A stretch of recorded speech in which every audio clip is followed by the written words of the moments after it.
Assalamualaikum warahmatullahi wabarakatuh. Salam sejahtera untuk kita semua. Yang saya hormati Bapak S.E. Albertus M. Setiastanto M.E.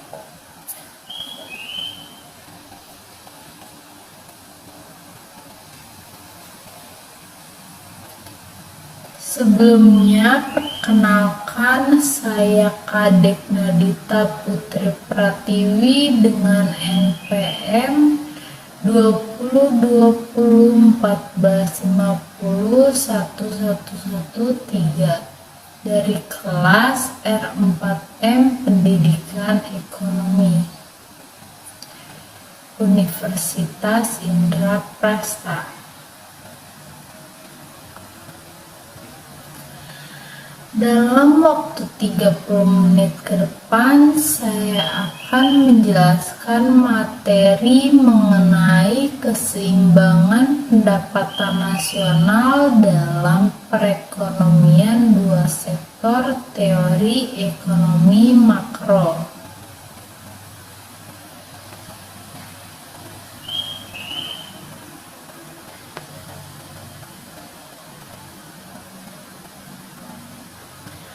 Pertama-tama ada isi. Yang perlu dipahami adalah pengertian dari pendapatan nasional. Pendapatan nasional adalah umumnya diartikan keseluruhan jumlah pendapatan masyarakat atau pelaku ekonomi yang tinggal di suatu negara dalam kurun waktu tertentu. Menurut buku Ensiklopedia Pendapatan Nasional 2010 oleh Cabiba, pendapatan nasional adalah penghasilan yang diterima oleh suatu negara selama setahun yang diukur dengan nilai uang. Pendapatan nasional memiliki beberapa konsep. Pendapatan nasional memiliki cara perhitungan masing-masing sesuai rumus pendapatan nasional tersebut. Tujuan dari pendapatan nasional adalah menggambarkan tingkat ekonomi yang telah dicapai dan nilai output yang diproduksi, komposisi pembelanjaan agregat, sumbangan dari berbagai sektor perekonomian, dan tingkat kemakmuran yang dicapai suatu negara. Sedangkan keseimbangan dalam perekonomian dua sektor merupakan keseimbangan dari sisi pendapatan dan sisi pengeluaran yang dilakukan oleh sektor rumah tangga dan sektor swasta.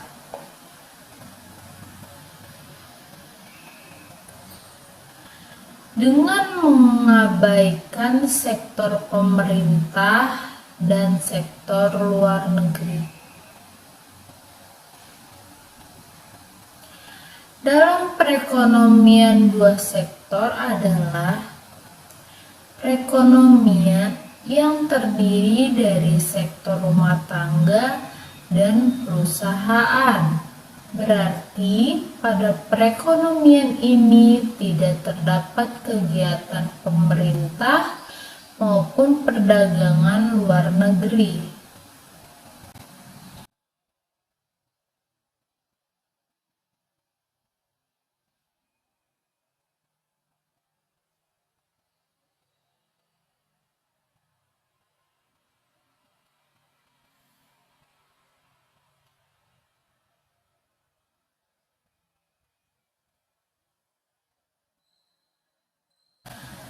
Adapun aliran pendapatan dua sektor yang mempunyai ciri-ciri. Yang pertama, sektor perusahaan menggunakan faktor-faktor produksi yang dimiliki rumah tangga. Pemilik faktor-faktor tersebut memperoleh pendapatan berupa gaji, upah, dan laba usaha.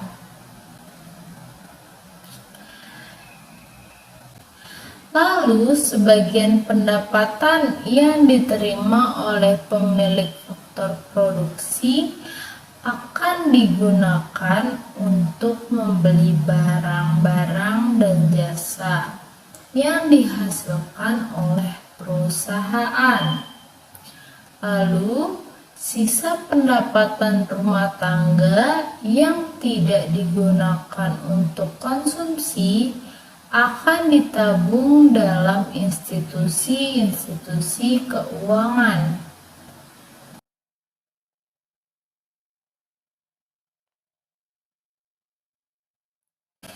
Selanjutnya kita masuk pada hubungan antara konsumsi dan pendapatan. Dapat kita lihat melalui ciri-ciri hubungan konsumsi dan pendapatan.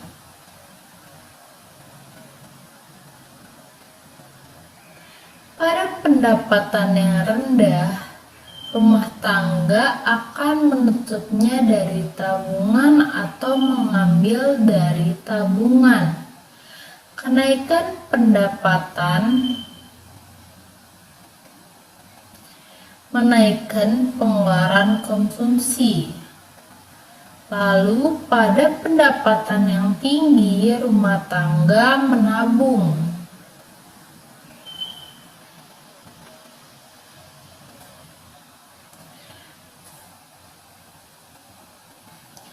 Bisa dilihat melalui tabel berikut.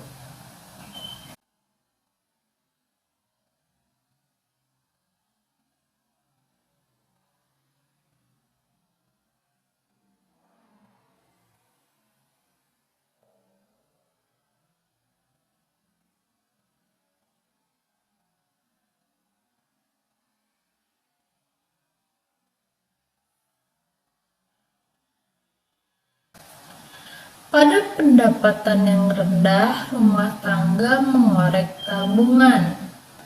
Lalu pada waktu rumah tangga tidak memperoleh pendapatan, yaitu pendapatan disposable adalah 0, pengeluaran konsumsi adalah 125.000. Ini berarti rumah tangga harus menggunakan harta atau tabungan masa lalu untuk membiayai pengeluaran konsumsinya. Tabungan negatif atau mengorek tabungan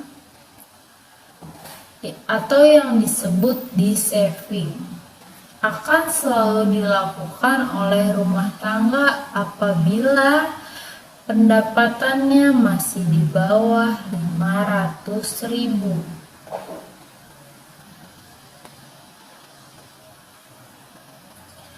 Lalu ada kenaikan pendapatan menaikkan pengeluaran konsumsi. Biasanya pertambahan pendapatan adalah lebih tinggi daripada pertambahan konsumsi.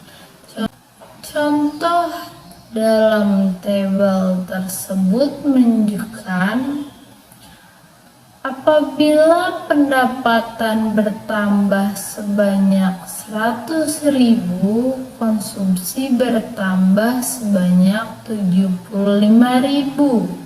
Sisa pertambahan pendapatan itu ada 25.000 ditabung.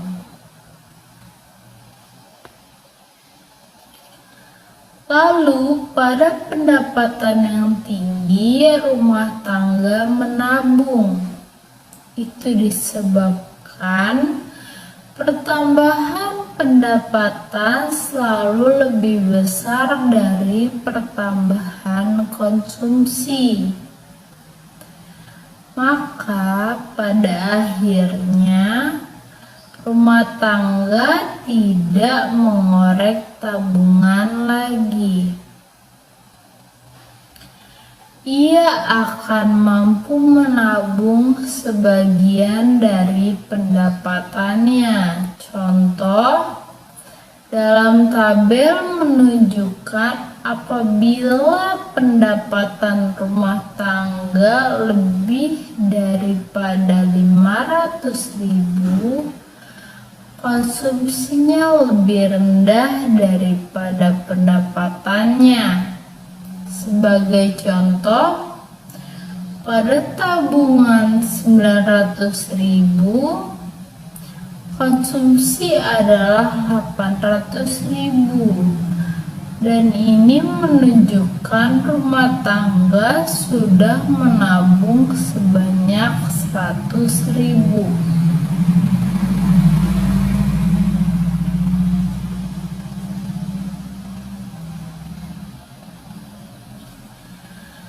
Selanjutnya ada materi tentang condongan konsumsi dan menabung. Pertama, definisi kecondongan mengkonsumsi atau marginal propensity to consume. Ada kecondongan mengkonsumsi marginal didefinisikan sebagai perbandingan antara pertambahan konsumsi yang dilakukan dengan pertambahan pendapatan disposable yang diperoleh rumusnya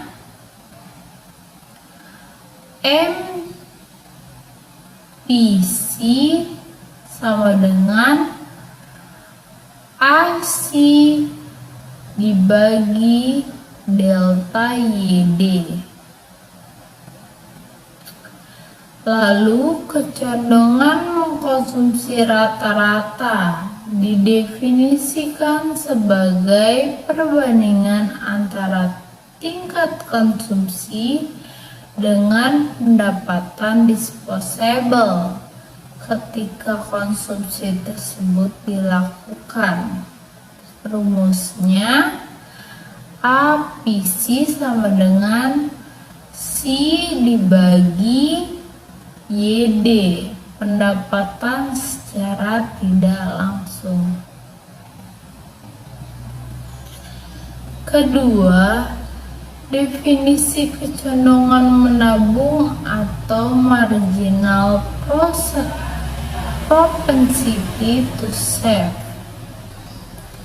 Kecondongan menabung marginal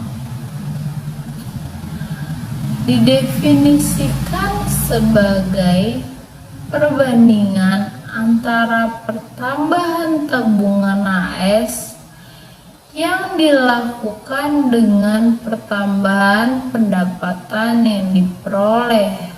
Rumusnya ada MPS sama dengan AS dibagi AYD. Lalu ada kecondongan menabung rata-rata, didefinisikan sebagai perbandingan antara tingkat tabungan S dengan pendapatan disposable, yaitu rumusnya APS sama dengan S dibagi YD.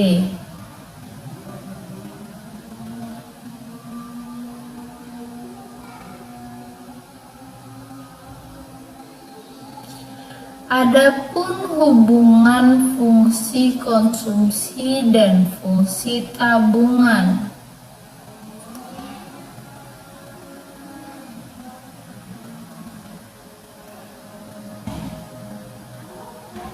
Fungsi konsumsi adalah fungsi yang menunjukkan hubungan antara besar konsumsi dengan pendapatan, sedangkan hubungan antara besar tabungan dan pendapatan disebut sebagai fungsi tabungan. Fungsi tabungan menunjukkan hubungan besar tabungan dengan pendapatan.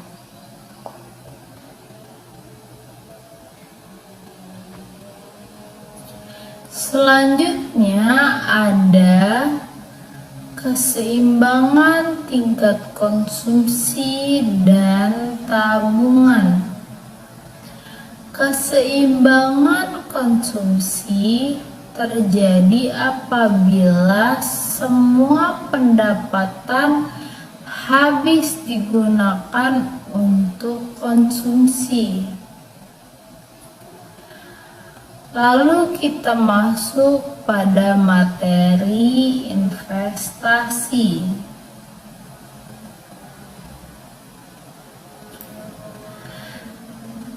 Investasi merupakan pengeluaran perusahaan untuk membeli barang-barang, modal, dan perlengkapan produksi untuk menambah kemampuan produksi barang dan jasa dalam perekonomian. Adapun penentu tingkat investasi. Yang pertama, investasi keuntungan dan tingkat bunga. Lalu ramalan mengenai keadaan ekonomi di masa depan atas kemajuan teknologi. Lalu kita masuk pada materi investasi. Yang pertama, investasi merupakan pengeluaran perusahaan untuk membeli barang-barang, modal, dan perlengkapan produksi untuk menambah kemampuan memproduksi barang dan jasa dalam perekonomian. Adapun penentu tingkat investasi. Yang pertama ada keuntungan dan tingkat bunga. Lalu ada ramalan mengenai keadaan ekonomi di masa depan atas kemajuan teknologi. Lalu tingkat pendapatan nasional dan perubahannya. Lalu keuntungan yang diperoleh atas penentu investasi yang lain. Ramalan keadaan di masa datang. Ramalan keadaan di masa yang akan datang. Perubahan dan perkembangan teknologi, lalu efek pertumbuhan pendapatan nasional dan keuntungan perusahaan.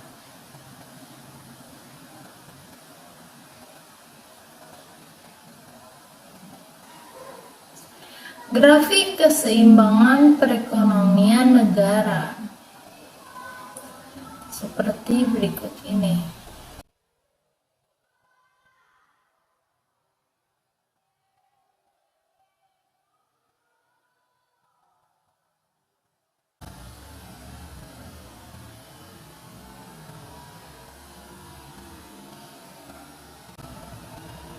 Lalu selanjutnya ada materi tentang angka pengganda, multiplier, dua sektor.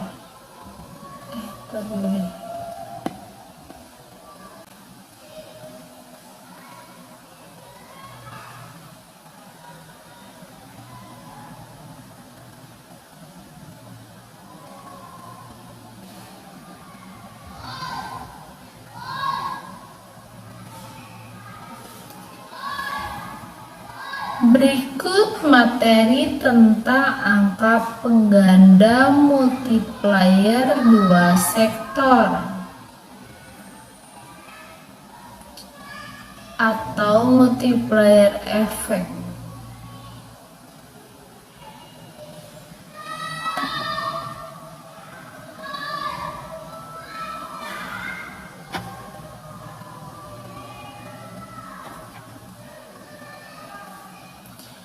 Secara umum merupakan pengaruh yang meluas yang ditimbulkan oleh suatu kegiatan ekonomi yang dimana peningkatan pengeluaran nasional mempengaruhi peningkatan pendapatan dan konsumsi.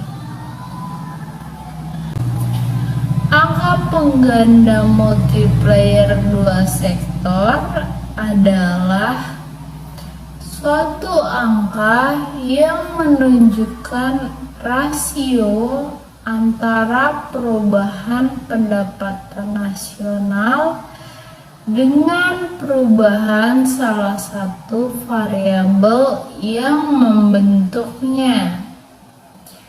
Variabel penyebabnya adalah adanya perubahan di sektor pengeluaran. Khusus pada keseimbangan perekonomian dua sektor adalah perubahan pengeluaran di bidang investasi. Lalu, angka pengganda multiplier sama dengan rasio perubahan total output akibat perubahan dari total pengeluaran. Lalu, multiplier atau angka pengganda adalah rasio yang dari perubahan tingkat output atau pendapatan nasional akibat perubahan dari variabel autonomous variabel. Sedangkan variabel otonom adalah variabel yang tidak tergantung pada situasi kondisi perekonomian suatu negara. Lalu, angka pengganda multiplier sangat bergantung pada nilai dari marginal propensity to consume.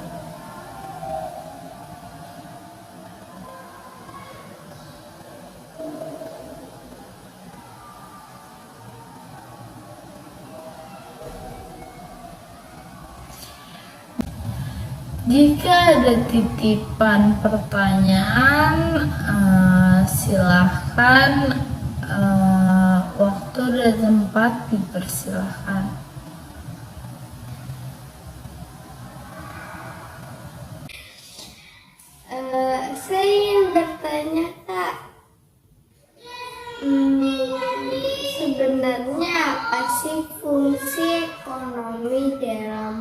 perekonomian dua sektor itu?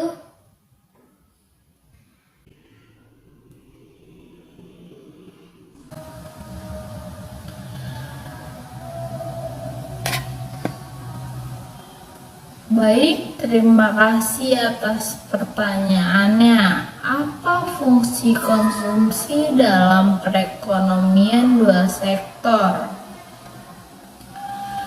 Fungsi konsumsi itu menggambarkan sifat hubungan di antara tingkat konsumsi rumah tangga dalam perekonomian dengan pendapatan nasional. Misalnya, kamu membeli servis, umumnya merujuk pada konsumsi jasa seperti jasa dokter, guru, dan lainnya. Nah, konsumsi jasa ini mempengaruhi pendapatan nasional. Ini yang disebut fungsi konsumsi.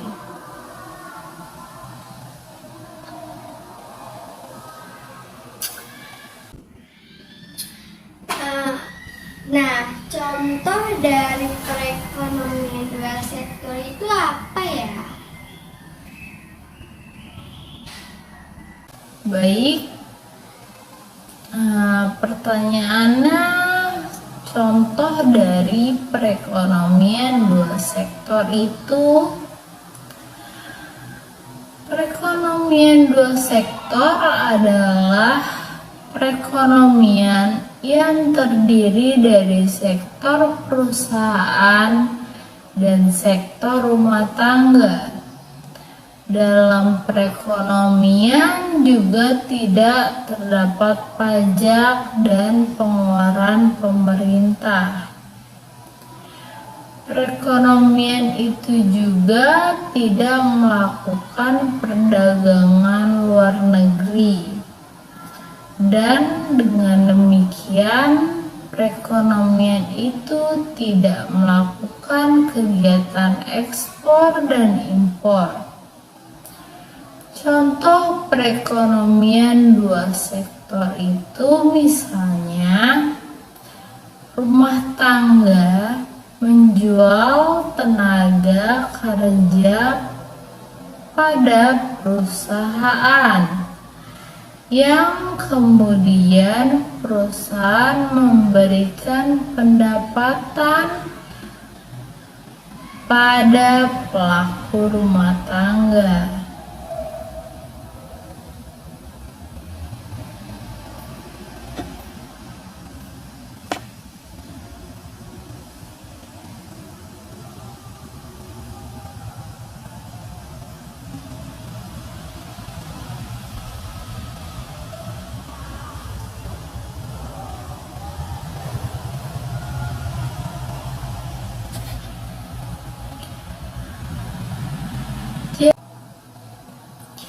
Jadi yang dapat saya simpulkan dari materi yang telah saya paparkan adalah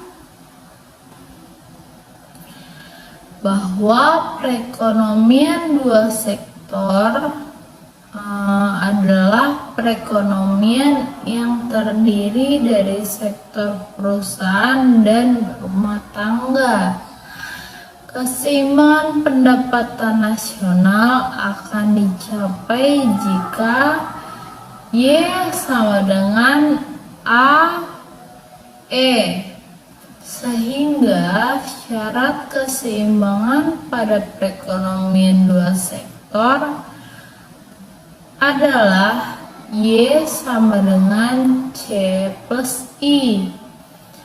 Pada setiap pendapatan nasional berlaku persamaan Y sama dengan C plus S, sehingga berlaku persamaan C plus I sama dengan C plus S, yaitu S plus I adalah syarat keseimbangan. Pendekatan perhitungan pendapatan nasional keseimbangan dengan dua cara, yaitu A. Pendekatan keseimbangan Y sama dengan C plus I. B.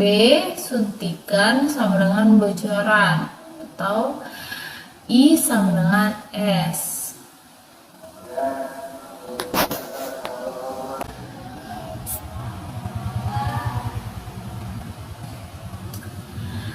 Baik, jika tidak ada pertanyaan dan materi sudah saya terangkan, sampai situ saja yang bisa saya sampaikan. Kurang lebihnya mohon dimaafkan, dan semoga apa yang saya sampaikan dapat mudah dipahami, juga bermanfaat untuk kita semua.